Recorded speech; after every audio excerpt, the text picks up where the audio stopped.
بسم اللہ الرحمن الرحیم۔ نماز پڑھنے کے بعد اس نے دعا مانگی اور پھر سے قرآن پاک پڑھنے میں مصروف ہو گئی۔ وہ اعتکاف میں بیٹھی ہوئی تھی اور روز کا اس کا یہی معمول تھا کہ نماز پڑھنے کے بعد وہ یا تو قرآن پاک کھول کر بیٹھ جاتی یا پھر ذکر و اذکار کرتی یا تسبیح پھیرتی رہتی۔ اسے اعتکاف میں بیٹھے آج دوسرا دن تھا اور روز وہ یہی سب کرتی تھی۔ رات کو بھی سارا وقت عبادت میں مصروف رہتی اور صرف 1-2 گھنٹہ ہی سو کر نیند پوری کر کے پھر سے اپنے سابقہ عمل میں مشغول ہو جاتی۔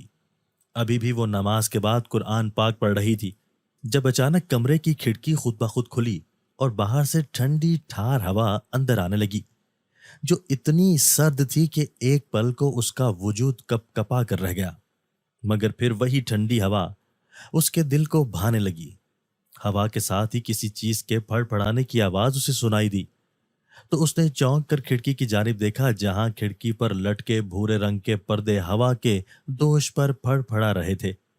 اس نے سر جھٹک کر پھر سے اپنی توجہ قرآن پاک کی طرف کی، مگر اب کی بار اسے ایسا لگا جیسے کوئی اسے بہت غور سے دیکھ رہا ہو۔ اس نے نظریں اٹھا کر ارد گرد کا جائزہ لیا تو کچھ بھی ایسا نہ ملا جو اسے عجیب لگتا۔ اچانک کمرے کی فضا میں گھٹن سی بڑھنے لگی تھی۔ اس نے بے چینی محسوس کرتے ہوئے اٹھ کر پنکھے کی سپیڈ بڑھائی اور واپس آ کر بیٹھی، مگر تبھی اس نے دیکھا کہ جہاں سے وہ قرآن پاک بند کر کے گئی تھی وہاں کی بجائے کسی اور جگہ سے کھلا ہوا ہے۔ اس نے چونک کر ادھر ادھر دیکھا، مگر اس کے کمرے میں اس کے علاوہ کوئی نہیں تھا، نہ ہی ہو سکتا تھا۔ اس نے کندھے اچکا کر پھر سے اپنی جگہ پر بیٹھ کر قرآن پاک پڑھنا شروع کیا، لیکن اچانک اس نے دیکھا کہ قرآن پاک کے لفظ اوپر کو اٹھتے ابھرنے لگے تھے۔ ایک لفظ اوپر اٹھتا اور دوسرا مدھم ہو جاتا۔ یہ سب دیکھ کر اس کے حلق سے دبی دبی سی چیخ نکل گئی۔ اسے اپنے قریب کسی کی گرم تپتی سانسوں اور ہلکی ہلکی غراہٹوں کا احساس ہوا۔ اس نے سہم کر اور تنہائی سے ڈر کر اپنے دائیں بائیں اور آگے پیچھے دیکھا، مگر کوئی اسے نظر نہیں آیا، لیکن اسے ہنوز کسی کی موجودگی کا احساس ہو رہا تھا۔ اس نے سر جھٹک کر اپنا دھیان سبق پڑھنے پر لگانا چاہا، لیکن تبھی کسی نے اس کے سر پر ہاتھ پھیرا اور پھر اس کے چہرے پر جھولتی بالوں کی ایک لٹ پیچھے ہٹائی۔ وہ جو دم سادھے بیٹھی یہ سب دیکھ رہی تھی، اچانک ڈر کے بے ساختہ چیختی چلی گئی اور یوں ہی چیختے چیختے بیڈ سے نیچے اترنے کے چکر میں بری طرح لڑکھڑاتی اور اوندھے منہ زمین پر جا گری۔ اس کا سر زور سے فرش سے ٹکرایا تھا، جس سے وہ کرا کر رہ گئی تھی، مگر صد شکر کے خون نہیں نکلا تھا۔ ابھی وہ اٹھتی کہ اچانک کسی نادیدہ مخلوق نے اسے سہارا دیا اور اسے اس کے قدموں پر کھڑا کر دیا۔ وہ اپنے بازوؤں پر کسی کی گرفت محسوس کر پا رہی تھی، مگر وہ جو کوئی بھی تھا اسے بالکل بھی نظر نہیں آ رہا تھا۔ اس نادیدہ مخلوق کی گرفت اس کے بازوؤں پر سخت ہوتی گئی، جبکہ وہ پھٹی پھٹی آنکھوں سے خلا میں گھور کر اس نظر نہ آنے والی مخلوق کو دیکھنے کی کوشش کر رہی تھی، مگر وہ اب بھی نظر سے اوجھل تھا۔ اچانک اسے اپنے کان میں اس کی سرگوشی سنائی دی تو وہ جی جان سے لرز اٹھی، جو کہہ رہا تھا کہ اب سے تم صرف میری ہو، میں تم سے عشق کرتا ہوں اور اب میں تمہیں اپنے ساتھ اپنی دلہن بنا کر لے جاؤں گا۔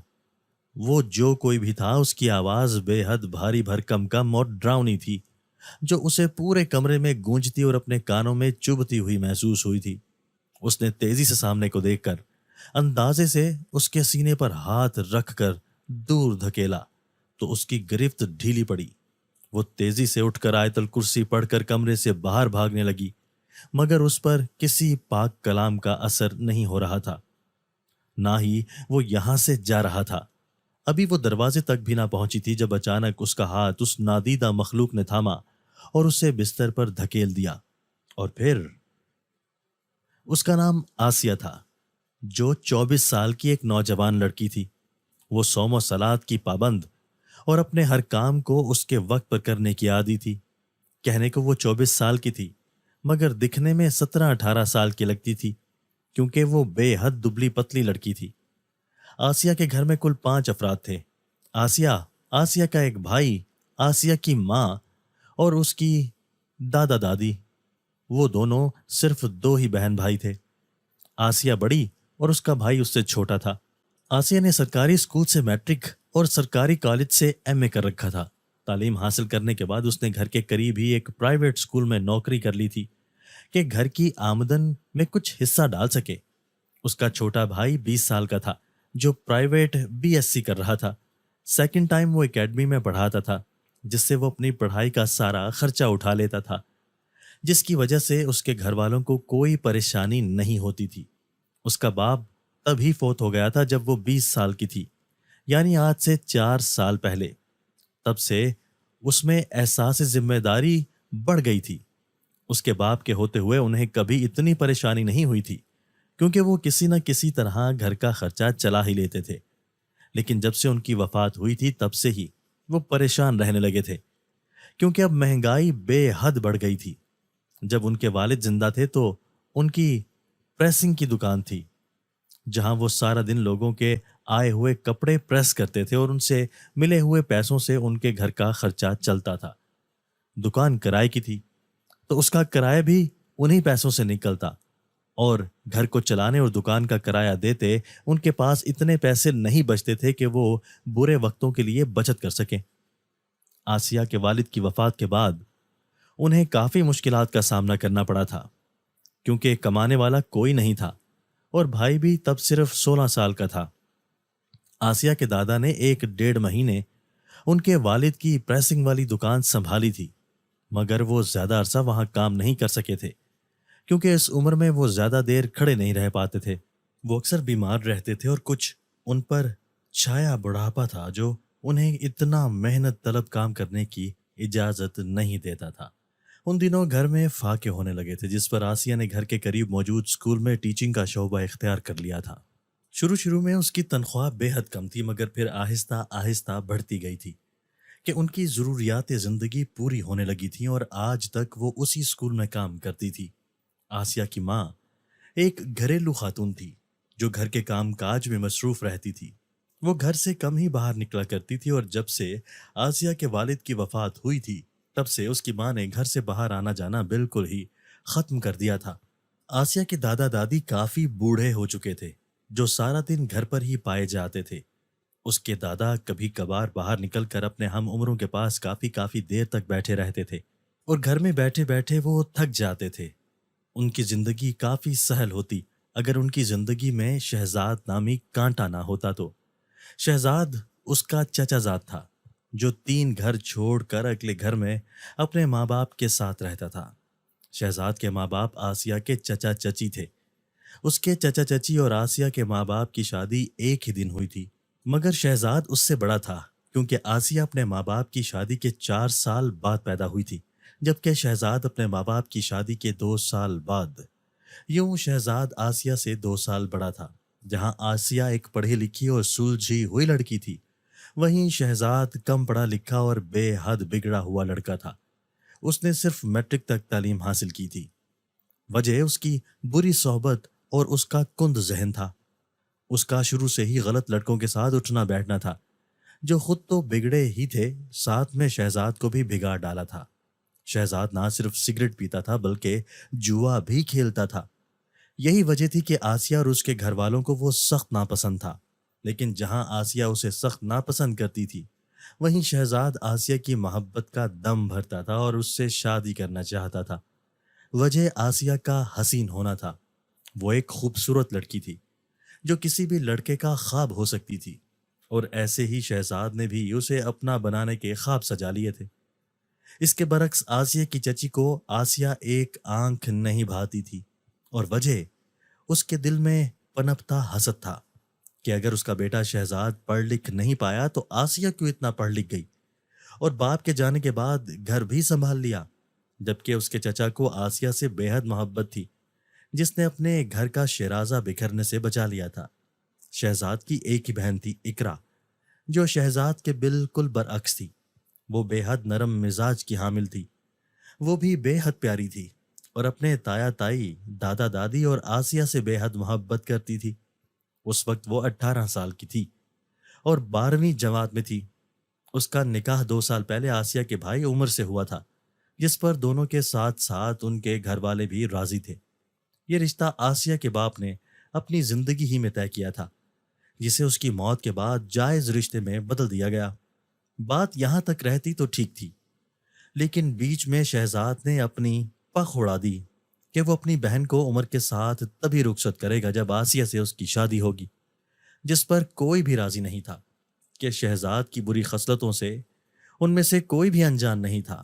آسیہ کی ماں آسیہ کے لیے رشتے ڈھونڈ رہی تھی تاکہ اس کی شادی کے بعد اقرا کو رخصت کروا کے گھر لے آئے تاکہ گھر کی رونق برقرار رہے، مگر آسیہ کی چچی بھی اپنے بیٹے کے ساتھ مل کر ضد پر آن ٹکی تھی، جس کا ارادہ آسیہ کو اپنی بہو بنا کر اس پر زندگی تنگ کرنا تھا۔ آتے جاتے بھی وہ آسیہ کو تانے مارنے اور اس پر فکرے کسنے سے باز نہیں آتی تھی، اور شادی کے بعد تو وہ اس کا جینا ہی حرام کر دیتی۔ اس لیے اقرا کی رخصتی اب تک اٹکی ہوئی تھی کہ نہ ہی آسیہ کے گھر والے اس کی شہزاد سے شادی پر راضی تھے، نہ ہی شہزاد اور اس کی ماں اس شرط کے بغیر اقرا کی رخصتی دینے کو تیار تھے، جس کی وجہ سے سب کچھ اٹکا پڑا تھا۔ شہزاد صبح کل اپنے دوستوں کے ساتھ نہ جانے کہاں آوارہ گردیاں کر رہا تھا، لیکن اتنا سب کچھ پتا تھا کہ وہ شہر سے باہر تھا۔ اس کی زندگی یوں ہی پرسکون گزر رہی تھی۔ وہ بہت دیندار لڑکی تھی جسے عبادت کرنے سے دلی لگاؤ تھا۔ وہ 5 وقت کی نمازی اور ایک پرہیزگار لڑکی تھی، اور اس کے گھر والے بھی ایسے ہی تھے، نیک اور پرہیزگار۔ ان دنوں رمضان شروع ہو چکا تھا۔ آسیہ اور اس کے گھر والوں نے 19 روزے رکھ لیے تھے اور اب اعتکاف کے دن شروع ہونے والے تھے۔ آسیہ کا ارادہ اعتکاف میں بیٹھنے کا تھا، کیونکہ وہ ہر رمضان میں اعتکاف پر بیٹھا کرتی تھی اور اسکول سے چھٹیاں لے لیتی تھی، جو اسے آسانی سے مل بھی جاتی تھی، کیونکہ پورا سال وہ اسکول سے کوئی چھٹی نہیں کرتی تھی، تاکہ رمضان میں اسے چھٹیاں ملنے میں پرنسپل کو کوئی مسئلہ نہ ہو۔ اب بھی اس نے اسکول سے چھٹیاں لے لی تھی، جو اسے آسانی سے میسر آ گئی تھی۔ آسیہ کا گھر زیادہ بڑا نہیں تھا، 4 مرلے کا گھر تھا، جس میں نیچے 3 کمرے، کمروں کے آگے چھوٹا سا برآمدہ، 2 باتھ روم اور ایک چھوٹا سا صحن تھا۔ صحن میں ہی ایک طرف چھوٹا سا کچن بھی تھا۔ برآمدے کے اندر اوپر کو جاتی سیڑھیاں تھیں، جن کے بعد چھت آتی تھی۔ چھت پر ایک کمرہ اور اس کے ساتھ اٹیچ باتھ روم تھا۔ پوری چھت پر 4 دیواری کی گئی تھی تاکہ پردہ برقرار رہے۔ آسیہ ہمیشہ اسی کمرے میں اعتکاف پر بیٹھتی تھی، کیونکہ اس دوران اوپر کوئی بھی آتا جاتا نہیں تھا، جس کی وجہ سے آسیہ پرسکون ہو کر نہ صرف باہر آ جاتی تھی، بلکہ کوئی اس کا پردہ توڑ کر اسے دیکھ بھی نہیں سکتا تھا۔ ساری تیاریوں کے بعد اعتکاف بیٹھنے کی رات تو آ گئی، تو وہ سب سے ملتی ملاتی اعتکاف میں بیٹھ گئی۔ اس نے اپنے کپڑے، ضروریات کا سامان، جائے نماز اور قرآن پاک بھی ساتھ رکھ لیا تھا۔ اسے سحری اور افطار کا کھانا چھت پر ہی اس کے کمرے کے باہر رکھ دیا جاتا تھا اور آواز لگا کر بتا دیا جاتا تھا کہ کھانا رکھ دیا گیا ہے، اور پھر ان کے جانے کے بعد وہ کھانا اٹھا کر کمرے میں لے آتی اور سکون سے سحری یا افطاری کرتی۔ وہ سارا دن عبادت میں مصروف رہتی، نماز پڑھتی اور پھر نماز پڑھنے کے بعد قرآن پاک کا ذکر و اذکار کرنے میں مصروف ہو جاتی۔ رات کا بھی اس کا یہی عالم ہوتا، مگر وہ دن کے وقت میں 2 گھنٹے اور رات کے وقت بھی 2 گھنٹے سوتی، اور اس کے بعد کا سارا وقت عبادت میں گزار دیتی تھی۔ اس کے کمرے میں ایک کھڑکی تھی جو باہر کو کھلتی تھی۔ باہر جس طرف وہ کھڑکی کھلتی تھی وہاں درخت تھے، کچھ بیری کے اور کچھ پیپل کے، لیکن ان کے درمیان میں ایک برگد کا درخت تھا جو بے حد بڑا اور پھیلا ہوا تھا۔ اس کی لمبی لمبی شاخیں زمین کی طرف جھکی ہوئی تھیں اور زمین کو چھو رہی تھیں۔ ان کو دیکھنا نہ جانے کیوں آسیہ کو سکون دیتا تھا۔ تبھی وہ اپنے آرام کے فارغ وقت میں کھڑکی کے قریب کرسی رکھ کر بیٹھتی، ان درختوں کو دیکھتی رہتی تھی۔ آج بھی وہ اپنے فارغ وقت میں بیٹھی ان درختوں کو دیکھ رہی تھی، خاص کر اس برگد کے درخت کو، جس کی لمبی لمبی شاخیں زمین کی طرف ایسے جھکی ہوئی تھی جیسے انسان سجدے میں جھکتا ہے۔ اچانک اسے ان درختوں کے گھنے بڑے بڑے پتوں میں ہلچل سی محسوس ہوئی۔ وہ چونک کر اپنی جگہ سیدھی ہو کر بیٹھی، مگر پھر اسے وہ ہلچل محسوس نہیں ہوئی، بلکہ ہر طرف ایک سکوت سا چھایا ہوا تھا۔ ابھی وہ اسی بات پر غور کر رہی تھی جب اسے ایسا لگا جیسے کوئی اسے گھور رہا ہو۔ اچانک اس کا دل ان درختوں کی طرف کھنچنے لگا۔ اسے ان درختوں میں عجیب سی کشش محسوس ہو رہی تھی، جس کی وجہ اس کا دل شدت سے چاہ رہا تھا کہ وہ ان درختوں کے قریب چلی جائے۔ وہ اپنی اس کیفیت سے ایک دم گھبرا گئی اور تیزی سے کھڑکی کا پردہ برابر کر کے واپس آ کر وضو کر کے پھر سے قرآن پاک پڑھنے میں اپنا دھیان لگانے لگی۔ قرآن پاک پڑھتے پڑھتے ظہر کی نماز کا وقت ہو گیا تھا، جس پر اس نے قرآن پاک بند کر کے رکھا اور پھر نماز ادا کرنے لگی۔ اس دوران وہ ان درختوں اور ان کی طرف جانے والی کشش کو بالکل فراموش کر چکی تھی۔ نماز پڑھنے کے بعد اس نے دعا کی اور پھر سے واپس آ کر قرآن پاک پڑھنے لگی، مگر تبھی کمرے میں تیز ہوا سی چلنے لگی جو بے حد ٹھنڈی تھی، اور پھر کھڑکی کے پردوں کے پھڑ پھڑانے پر وہ ان کو ایک نظر دیکھ کر واپس قرآن پاک پڑھنے لگی تھی۔ مگر ابھی کچھ ہی دیر گزری تھی جب اچانک کمرے میں گھٹن سی بڑھی، جسے کم کرنے کے لیے وہ پنکھا چلا کر واپس آ کر قرآن پاک پڑھنے لگی، مگر یہ دیکھ کر وہ الجھ گئی کہ جہاں سے وہ قرآن پاک پڑھ رہی تھی یہ وہ والا صفحہ نہیں تھا، مگر پھر اپنی الجھن دور کر کے وہ قرآن پاک پڑھنے لگی جب اسے اپنے قریب ہی کسی کی موجودگی کا گمان ہوا، مگر وہاں اسے اپنے علاوہ کوئی نظر نہیں آیا۔ لیکن پھر وہ اس کے بال سہلانے لگا اور اس کے کان میں سرگوشی کرنے لگا کہ وہ اس کی ہے، جس پر وہ مزید خوفزدہ ہو کر بھاگنے لگی، مگر پھر اس نادیدہ مخلوق نے اسے پکڑ لیا۔ وہ اپنے بازوؤں پر اس کی آہنی گرفت کو محسوس کر پا رہی تھی، لیکن نہ ہی خود کو چھڑوا پا رہی تھی، نہ ہی وہاں سے بھاگ پا رہی تھی۔ اس نادیدہ مخلوق کی گرفت اس کے بازوؤں پر مضبوط ہوتی جا رہی تھی، جس کی وجہ سے اسے تکلیف ہو رہی تھی، اور اسی تکلیف اور خوف کی وجہ سے وہ بے آواز روتی چلی جا رہی تھی کہ خوف سے آواز حلق سے نکل ہی نہیں رہی تھی۔ اس سے پہلے کہ وہ ہمت کر کے پھر سے بھاگنے کی کوشش کرتی، اس نادیدہ مخلوق نے اسے زور سے بیڈ پر دھکیلا، اور پھر اچانک اس کے سامنے ایک سفید اور سرمئی رنگ کا دھواں سا لہراتا چلا گیا۔ اس نے خوف سے آنکھیں میچ لیں کہ نہ جانے وہ کون تھا اور کتنا خطرناک اور خوفناک تھا۔ کمرے میں اب ایک خوشگوار سی خوشبو کا بسیرا ہو چکا تھا، جبکہ گھٹن ختم کر ٹھنڈی ہوا میں بدل گئی تھی، اور ایک بار پھر اس ٹھنڈی فضا میں اسے سکون میسر آنے لگا تھا۔ اب کمرے میں مکمل خاموشی ہو چکی تھی، جسے محسوس کر کے آسیہ نے دھیرے سے اپنی آنکھیں کھولی اور پھر دبا دبا سا چلا اٹھی، کیونکہ اس کے سامنے ایک بے حد حسین نوجوان بیٹھا ہوا تھا جو زیر لب مسکرا رہا تھا۔ وہ پھٹی پھٹی آنکھوں سے اسے دیکھنے لگی، جو بغور اسی کو دیکھتا ہوا اس کے قریب ہی کچھ فاصلے پر بیڈ پر براجمان تھا۔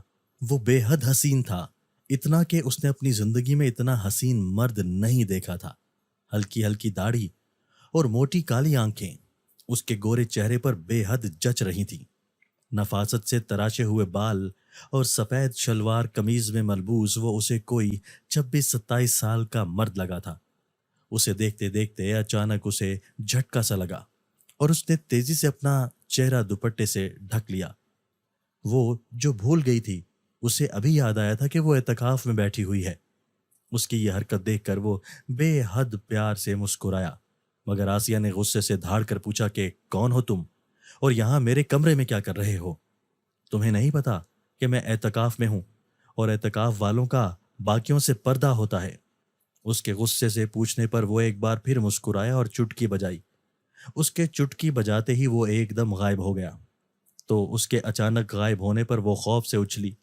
ابھی وہ اپنے آپ کو خوف سے نکال بھی نہیں پائی تھی کہ اچانک اس مرد کی آواز اس کے عقب سے گونجی، جو بول رہا تھا کہ میں تو یہاں ہوں۔ اس کی بات سن کر وہ ایک بار پھر خوف سے اچھل کر پیچھے مڑی تو وہ بیڈ کے دوسری جانب کھڑا اب بھی مسکرا رہا تھا۔ اتنا تو اسے یقین آ گیا تھا کہ وہ کوئی عام انسان نہیں تھا، کیونکہ عام انسان ایسا کچھ بھی نہیں کر سکتے تھے۔ اس کو خوف سے زرد پڑتے دیکھ کر وہ کہنے لگا کہ میرا نام حامان ہے اور میں ایک جن ہوں اور کہیں بھی آ جا سکتا ہوں، اور تمہیں مجھ سے ڈرنے یا خوف زدہ ہونے کی ضرورت نہیں ہے۔ میں تمہیں نقصان نہیں پہنچاؤں گا کیونکہ میں تم سے محبت کرتا ہوں۔ اس کی بات سن کر آسیہ ایک دم خوف سے کھڑی ہو کر دیوار سے جا لگی۔ ایک جن زادہ اس سے محبت کا اظہار کر رہا تھا، وہ خوف زدہ کیوں نہ ہوتی؟ اسے خوف زدہ ڈرتے دیکھ کر اس نے ایک بار پھر کہا کہ گھبراؤ مت، میں تمہیں کچھ نہیں کہوں گا۔ میں وہاں اس برگد کے درخت پر رہتا ہوں، اور جب بھی تم کھڑکی میں آتی ہو تو روز تمہیں اس کھڑکی پر دیکھتا ہوں۔ تم مجھے بے حد پسند ہو، اور جسے انسان پسند کرتا ہے اسے تکلیف نہیں پہنچاتا۔ تم اپنی عبادت مکمل کرو، میں بھی کرتا ہوں۔ اتنا کہہ کر وہ ایک طرف پڑا جائے نماز اٹھانے لگا اور آسیہ نے سختی سے اسے ٹوکا کہ وہ اعتکاف میں ہے اور اعتکاف میں پردہ واجب ہے۔ اس کی بات سن کر حامان جن نے چٹکی بجائی تو اگلے ہی پل آسیہ حیران رہ گئی، کیونکہ کمرے کے ایک کونے میں پردہ بن چکا تھا، جو ایسا تھا وہ چاروں طرف سے بند تھا، لیکن دیکھنے میں وہ کوئی چھوٹا سا پردوں کا بنا کمرہ لگ رہا تھا جس میں ایک وجود بآسانی رہ سکتا ہے۔ اس کمرے میں اب حامان جن موجود تھا۔ پردے کے اندر سے آواز آئی کہ اب سے میں یہاں رہوں گا اور تم باہر، اور اگر تم نے میری بات نہ مانی تو میں تمہیں یہاں سے لے جاؤں گا۔ اس کی دھمکی سن کر آسیہ نے تیزی سے سر اسبات میں ہلا دیا، جیسے وہ اسے دیکھ رہا ہو۔ وہ یہاں سے جانا نہیں چاہتی تھی، اور ایک جن کے ساتھ تو بالکل بھی نہیں۔ اسے اب بھی یہ سب ایک ڈراؤنا خواب لگ رہا تھا کہ ایک جن زادہ اس کے ساتھ اعتکاف میں موجود تھا، جو اس سے محبت کا دعوے دار تھا اور اسے اپنے ساتھ لے جانے کی باتیں کر رہا تھا۔ لیکن وہ جو تھا جیسا تھا، ایک بات آسیہ کو ماننے میں کوئی آر نہ تھی کہ وہ جن زادہ بے حد خوبصورت تھا۔ یہ سوچ آتے ہی آسیہ تیزی سے خود کو دوپٹہ اور سر جھٹک کر پھر سے وضو کرنے چل دی، کیونکہ عصر کا وقت ہو رہا تھا اور اسے اب نماز ادا کرنی تھی۔ اسے نہیں پتا تھا کہ ایک جن کے یہاں آنے کے بعد اس کا اعتکاف قائم ہے یا ٹوٹ گیا، لیکن وہ اب بھی اپنا اعتکاف پورا کرنا چاہتی تھی کہ اگر باہر جاتی تو سب اس سے اعتکاف سے باہر آنے کی وجہ پوچھتے، اور وجہ بتا کر وہ ان سب کو پریشان نہیں کرنا چاہتی تھی۔ تبھی چپ چاپ عبادت کرنے میں خود کو مشغول کرنے لگی۔ عبادت کے دوران اسے حامان جن نے تنگ نہیں کیا تھا، نہ ہی کوئی بات کی تھی۔ افطاری کرنے کے دوران اس نے ایک بار پھر حامان جن سے نہیں پوچھا تھا کہ وہ کیا کھائے گا، کیونکہ وہ چاہتی تھی کہ وہ یہاں سے چلا جائے۔ افطاری کے بعد وہ ایک بار پھر مغرب کی نماز، ذکر و اذکار، نماز عشاء اور تراویح میں مشغول ہو گئی تھی۔ اس کے بعد اس کے 2 گھنٹے نیند کے تھے تاکہ اٹھ کر پھر سے عبادت کر سکے، لیکن ابھی وہ لیٹی ہی تھی جب پردے کے پیچھے سے حامان جن کی آواز پر وہ چونک کر سیدھی ہو بیٹھی، جو کہہ رہا تھا کہ تمہارے یہ 2 گھنٹے فارغ ہیں، تم مجھ سے باتیں کرو۔ اس کی بات سن کر آسیہ کو غصہ تو بہت آیا، مگر چپ کر گئی کہ کہیں وہ اپنی دھمکی پر عمل ہی نہ کر گزرے۔ اس لیے اتنا بھی بہت تھا کہ حامان جن نہ ہی اسے کوئی نقصان پہنچا رہا تھا، نہ ہی اس کے قریب آنے کی کوشش کی تھی۔ اسے چپ پا کر وہ خود ہی اپنے بارے میں بتانے لگا تھا کہ وہ کچھ دن پہلے ہی یہاں آ کر آباد ہوا ہے۔ پہلے وہ ایک پہاڑی علاقے میں رہتا تھا جہاں اس کا پورا قبیلہ آباد تھا، لیکن پھر کسی دشمن اور طاقتور جن نے ان کے رحم دل اور اچھے سردار کو مار کر خود اس کی سرداری اور قبیلے پر قبضہ کر لیا تھا۔ اس کی طاقت سب جنات سے زیادہ تھی، تبھی کوئی نہ ہی اس کے سامنے ٹک پایا تھا اور نہ ہی کوئی اس دشمن کو ہرا پایا تھا، بلکہ جس نے اس کے سامنے بغاوت کی تھی ان سب کو مروا دیا تھا۔ لیکن کچھ جنات وہاں سے بھاگنے میں کامیاب ہو گئے تھے، جن میں ایک حامان جن بھی تھا۔ اگر وہ جن صرف سرداری کرتا اور ان کے قبیلے والوں کا خیال رکھتا تو شاید کوئی وہاں سے بھاگنے کی کوشش نہ کرتا، مگر اس نے سب پر بلا وجہ ظلم کرنا شروع کر دیا تھا، جس کی وجہ سے سب بھاگنے پر مجبور ہو گئے، اور حامان وہاں سے بھاگ کر یہاں اس درخت پر بس گیا۔ اور پھر اس نے آسیہ کو دیکھا اور اس پر نظر پڑتے ہی وہ اس کی محبت میں گرفتار ہو گیا۔ اس کی کہانی سن کر آسیہ کو اس کے لیے افسوس ہوا، مگر وہ اس کے لیے دعا کے علاوہ کچھ نہیں کر سکتی تھی۔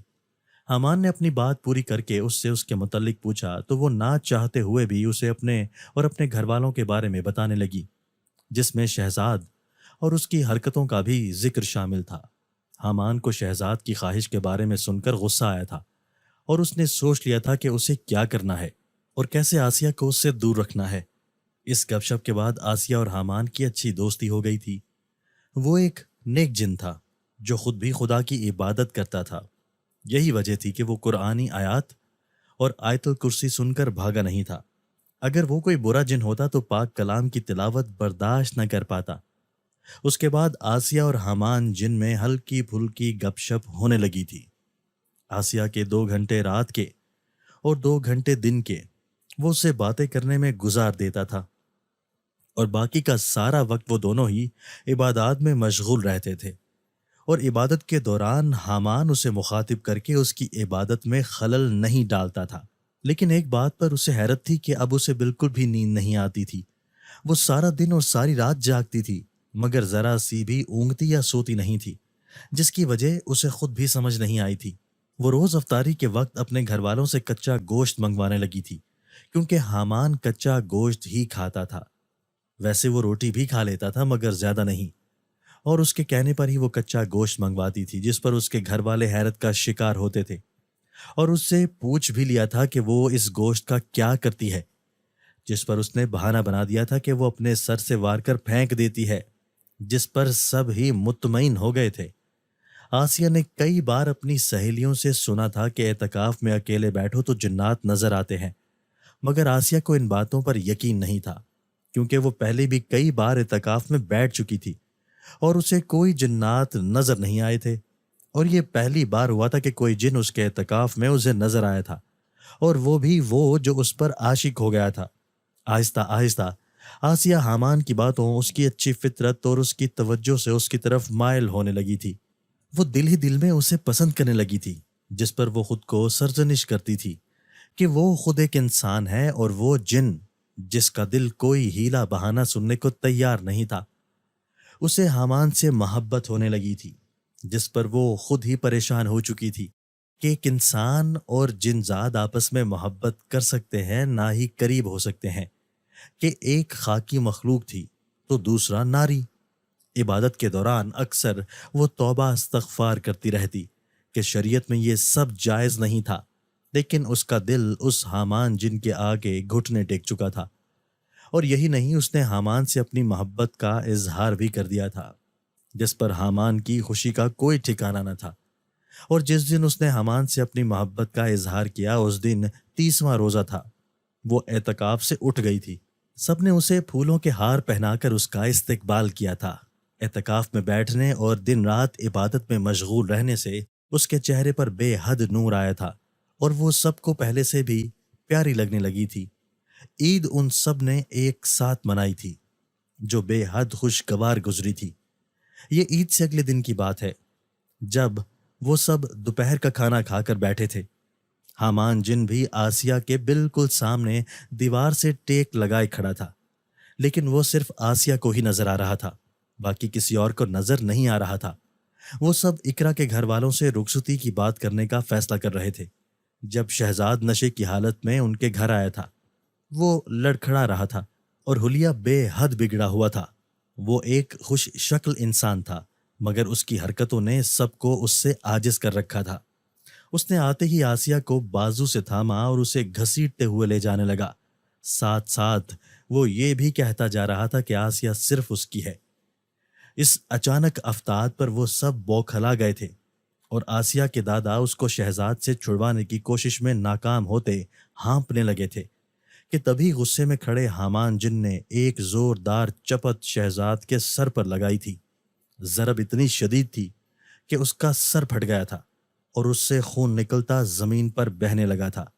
سب لوگ اسے اپنے آپ اچانک زخمی ہوتے دیکھ کر بے اختیار چیختے خوف زدہ ہو گئے تھے۔ عمر نے تیزی سے اسے سہارا دے کر اندر بٹھایا اور پھر اس کی مرہم پٹی کر کے نہ صرف اس کو گھر چھوڑ کر آیا، بلکہ چچا چچی کو اس کی حرکت کا بتا کر آیا، جس پر چچا تو شرمندہ ہو گئے، مگر چچی اسے ہی باتیں سنانے لگیں کہ ان لوگوں نے اس کے بیٹے کو جان بوجھ کر زخمی کر دیا ہے۔ عمر وہاں سے چلا آیا تھا، جبکہ باقی سب لوگ پریشان ہو چکے تھے۔ آسیہ اپنے کمرے میں آتی حامان جن پر غصہ کرنے لگی تھی کہ اس نے کیوں شہزاد کو زخمی کیا، جس پر اس نے صرف اتنا کہہ کر اسے چپ کروا دیا کہ آسیہ کو جب بھی کوئی نقصان پہنچائے گا وہ جان سے جائے گا، جس پر آسیہ چپ کر گئی تھی۔ اور اس کے بعد حامان جن وہاں سے غائب ہو گیا تھا، اور پھر عشاء کی نماز کے بعد بھی اسے نظر نہیں آیا تھا۔ نہ جانے کیوں اسے کچھ عجیب سا احساس ہوا تھا کہ کہیں وہ شہزاد کو جان سے نہ مار دے۔ سب گھر والے سو چکے تھے۔ تبھی وہ جوتا پہن کر اپنے کمرے سے نکل کر چھت کی جانب بڑھی۔ چچی کے گھر تک سب کے چھت ملے ہوئے تھے، ان کے علاوہ سب کی چار دیواری چھوٹی تھی، جسے پھلانگنے میں اسے مشکل نہیں ہوئی تھی۔ چچی کے چھت کا دروازہ کھلا ہوا تھا، تبھی وہ سکون سے سیڑھیاں اتر کر نیچے آئی تھی۔ وہ سب سے پہلے شہزاد کے کمرے کی جانب آئی اور کھڑکی میں کھڑی ہو کر اندر جھانکنے لگی، مگر اندر کا منظر دیکھ کر وہ دھک سی رہ گئی۔ حلق سے بے ساختہ چیخ نکلی، جسے اس نے منہ پر دوپٹہ جما کر گونجنے سے روکا، کیونکہ کمرے میں ایسا لگ رہا تھا جیسے کسی نے آگ لگا دی ہو، جس کی تپش باہر تک آ رہی تھی۔ بیڈ پر شہزاد لیٹا ہوا گہری نیند میں تھا۔ اس کے قریب ہی کوئی آدمی کھڑا تھا، مگر وہ بے حد بھیانک تھا، جس کے لمبے نوکیلے دانت شہزاد کی طرف بڑھ رہے تھے۔ اس کی داڑھی کالی اور سفید رنگ کی تھی، جو اس کے سینے تک آ رہی تھی، جبکہ ہاتھوں کے ناخن بھی بے حد لمبے اور نوکیلے تھے۔ اس کے چہرے پر جگہ جگہ گہری خراشوں اور جلے ہوئے نشان تھے، جس کی وجہ سے وہ بے حد خوفناک اور بدصورت لگ رہا تھا۔ آسیہ کو سمجھ نہیں آیا یہ اتنا بدصورت شخص کون تھا۔ پہلا خیال اسے حامان جن کا آیا، مگر یہ وہ نہیں ہو سکتا، وہ تو بے حد حسین تھا۔ اس نے ایک بار پھر خوف سے سہمتے ہوئے انداز سے جھانکا تو اس کی آنکھیں پھیل گئیں، کیونکہ وہ جن اب جھک کر شہزاد کے کندھے میں دانت گاڑ چکا تھا۔ پورا کمرہ شہزاد کی چیخوں سے گونج اٹھا اور وہ ایک جھٹکے سے اٹھ کر بیٹھا۔ اس جن کو خود سے دور ہٹانے لگا۔ وہ جن ایک جھٹکے سے اس کے کندھے سے گوشت کا ایک ٹکڑا نوچتا ہوا پیچھے ہوا تو شہزاد کے کندھے سے خون فوارے کی طرح ابل کر اس کے کپڑوں اور بستر کو سرخ کرنے لگا۔ شہزاد نے اس جن کو دیکھا تو ایک بار پھر چیختا ہوا اپنے درد کو فراموش کر کے کراہتا ہوا باہر کے جانب بھاگنے لگا، مگر اس جن نے اس کے کندھے سے نوچا ہوا گوشت چباتے اسے بالوں سے پکڑ کر اپنی طرف گھسیٹا اور زور سے دھکا دیا، جس پر شہزاد سنبھل نہ سکا اور تیزی سے دیوار سے ٹکراتا پیچھے کو گرا۔ اس کا ماتھا آگے سے پھٹ چکا تھا اور اس سے بھی خون بہہ رہا تھا۔ شہزاد مسلسل اونچی آواز میں کراہ رہا تھا، مگر اب اس کے کمرے میں شہزاد کی کراہوں کے ساتھ ساتھ اس جن کی دھاڑیں بھی گونجنے لگی تھی، جس سے ماحول بے حد وحشتناک ہو گیا تھا۔ آسیہ میں اتنی ہمت نہیں تھی کہ وہ جا کر اس جن کو روکتی یا کسی کو مدد کے لیے بلاتی۔ اسے حیرت اس بات پر تھی کہ شہزاد کی چیخیں سن کر ابھی تک کوئی آیا کیوں نہیں تھا۔ اس جن نے ایک بار پھر شہزاد کو بازو سے پکڑ کر گھسیٹا اور گھسیٹتے ہوئے تیزی سے باہر لے جانے لگا۔ شہزاد اتنا نڈھال ہو چکا تھا کہ اس میں مزاحمت کرنے کی ہمت نہیں بچی تھی۔ وہ اسے گھسیٹتا ہوا باہر برآمدے میں لے آیا اور زور سے نیچے پٹخا تو وہ کراہتا ہوا فرش پر گر کر تڑپنے لگا۔ آسیہ تیزی سے ایک ستون کی آڑ میں ہوتی ان کے قریب پہنچی تھی، جہاں سے سب کچھ واضح نظر آ رہا تھا۔ اچانک وہ جن شہزاد کی طرف جھکا اور غرا کر بولا کہ وہ میری آسیہ ہے، تیری ہمت کیسے ہوئی اسے چھونے کی اور اسے تکلیف پہنچانے کی۔ اس کی بات سن کر آسیہ کی آنکھیں خوف سے پھیل گئیں کہ وہ کوئی اور نہیں، اس کا حامان جن تھا، جس کا اصل روپ اس کے سامنے تھا، اتنا بھیانک کہ وہ اس کا ایسا روپ گمان میں بھی نہیں کر سکتی تھی۔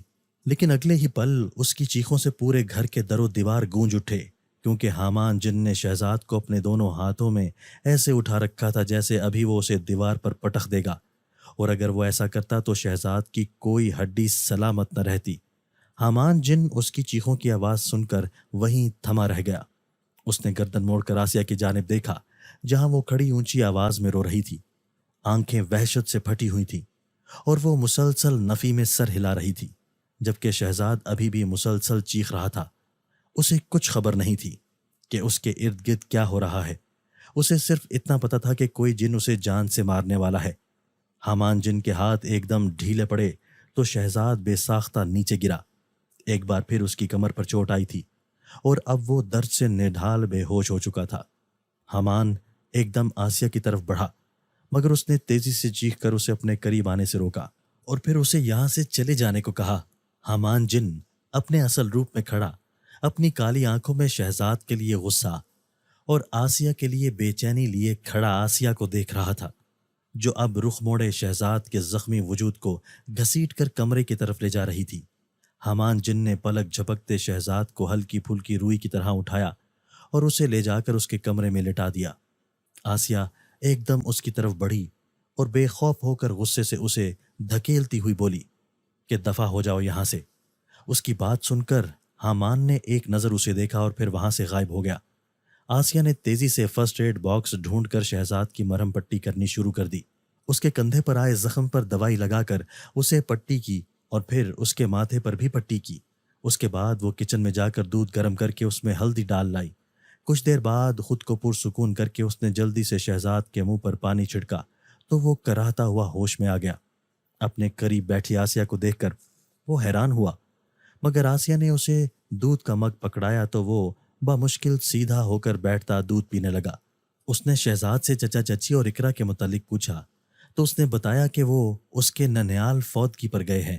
شہزاد نے خوف سے ادھر ادھر دیکھتے اس سے جن کے بارے میں پوچھا جس نے اس پر حملہ کیا تھا، تو اس نے بتایا کہ اس نے شہزاد کو اس جن سے بچا لیا ہے، اب وہ جن کبھی اس پر حملہ آور نہیں ہوگا۔ شہزاد اس کا مشکور ہوا اور اس کے ساتھ روا رکھے اپنے رویے پر شرمندہ بھی ہوا، جس کی اس نے آسیہ سے معافی مانگی، تو آسیہ نے بھی دل بڑا کر کے اسے اس وعدے کے ساتھ معاف کر دیا کہ وہ آئندہ ایسی کوئی حرکت نہ کرے جس پر وہ حامی بھر گیا تھا۔ کچھ دیر بعد شہزاد کراہتا ہوا سو چکا تھا، جبکہ آسیہ بھی وہاں سے نکل کر جیسے آئی تھی ویسے ہی واپس اپنے گھر چلی آئی۔ ابھی وہ کمرے میں پہنچی ہی تھی جب حامان جن اس کے سامنے حاضر ہوا۔ اس وقت وہ اپنے انسانی خوبصورت روپ میں تھا، جسے دیکھ کر آسیہ نے غصے سے رخ موڑ لیا، جس پر حامان جن اس سے معافی مانگنے لگا کہ اس نے یہ سب آسیہ کے لیے کیا ہے، وہ اسے تکلیف میں نہیں دیکھ سکتا، اس لیے شہزاد کو تکلیف پہنچائی کہ اس نے آسیہ کو تکلیف پہنچائی تھی۔ اس کی بات سن کر آسیہ اس پر مزید برہم ہوئی کہ اسے کوئی حق نہیں کسی کی جان لینے کا، جو شہزاد نے کیا وہ اس کا ظرف تھا جس پر اسے خدا کی طرف سے سزا ملے گی، لیکن وہ اس سے اس بات پر زیادہ غصہ ہے کہ اس نے آسیہ سے اپنا اصل روپ چھپا کر اسے دھوکے میں رکھا۔ آسیہ کے لہجے میں بے بسی تھی، جسے محسوس کر کے اس نے دھیمے لہجے میں کہا کہ وہ صرف اس لیے انسانی روپ میں آیا کیونکہ اسے ڈر تھا کہ کہیں وہ اسے ڈر نہ جاتی۔ آسیہ چپ چاپ سے اپنے بستر پر بیٹھ گئی تھی، جبکہ حامان جن اب خاموشی سے کھڑا اسے دیکھتا جا رہا تھا۔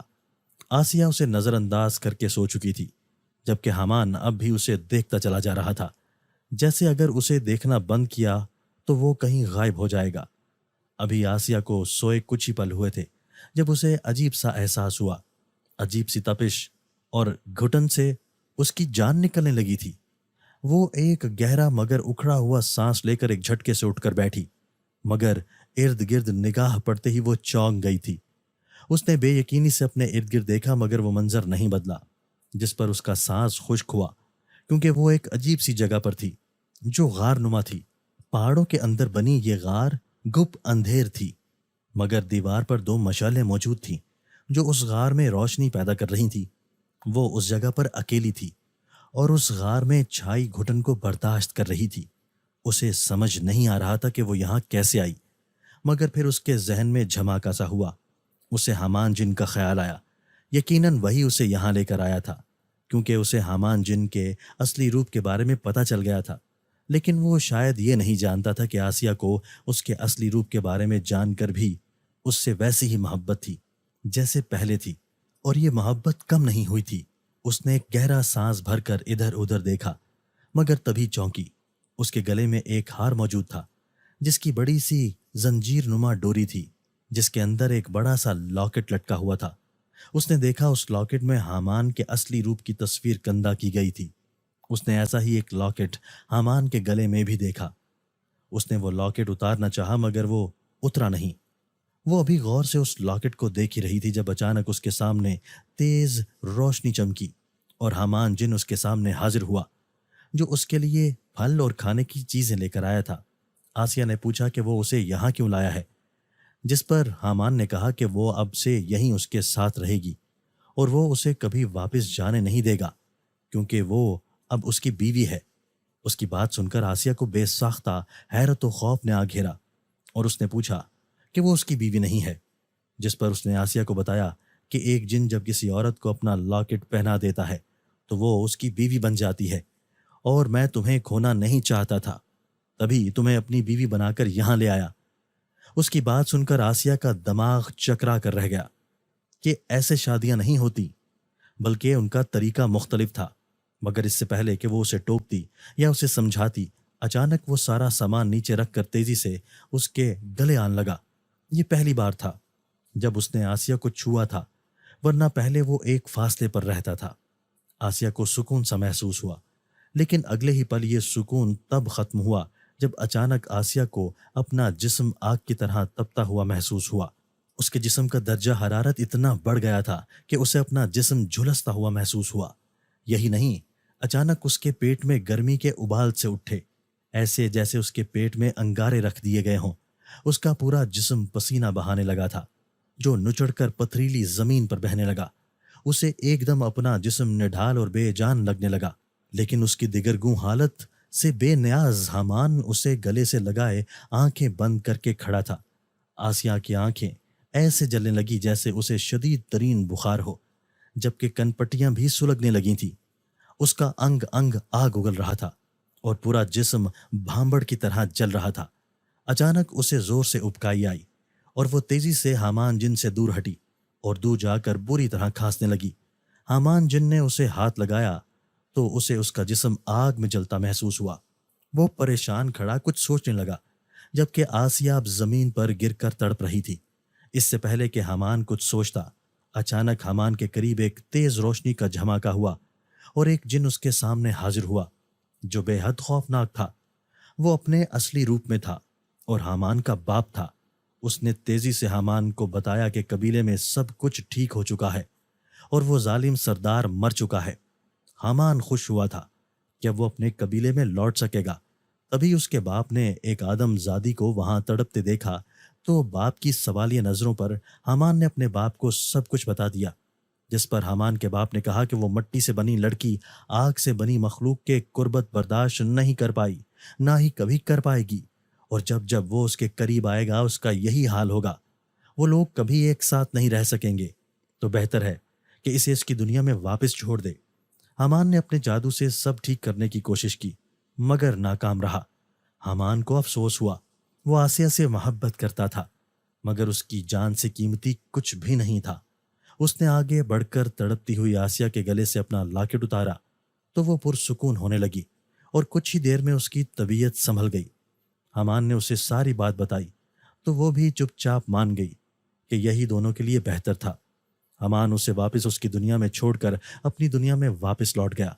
کچھ ہی مہینوں میں آسیہ کی شادی ایک اچھے گھرانے میں ہو گئی اور شہزاد نے بھی اس سے شادی کی ضد چھوڑ دی تھی اور اقرا کو عمر کے ساتھ رخصت کر دیا تھا۔ شہزاد اس کا احسان مند تھا جس نے ایک جن سے اس کی جان بچائی تھی۔ آسیہ اپنے شوہر کے ساتھ ہنسی خوشی زندگی جی رہی تھی۔ حامان جن پھر کبھی ان کے سامنے نہیں آیا تھا مگر آسیہ آج بھی اس سے پہلے کی طرح محبت کرتی تھی اور اسے بھول نہیں سکی تھی، لیکن یہ بات اس نے کبھی کسی پر عیاں بھی نہیں ہونے دی تھی کیونکہ وہ اپنی زندگی میں سکون چاہتی تھی جو اسے میسر تھا۔ دوستو، اگر آپ کو آج کی ہماری یہ ویڈیو پسند آئی ہے تو اسے لائک کیجئے اور اسے اپنے پیاروں کے ساتھ شیئر ضرور کیجئے گا۔ اور ہاں، اگر آپ نے ابھی تک ہمارا چینل سبسکرائب نہیں کیا تو ہمارا چینل سبسکرائب کر دیجئے اور بیل آئیکن بھی پریس کر دیجئے تاکہ ہماری ہر نئی آنے والی ویڈیو آپ کو بر وقت مل سکے۔ اللہ حافظ۔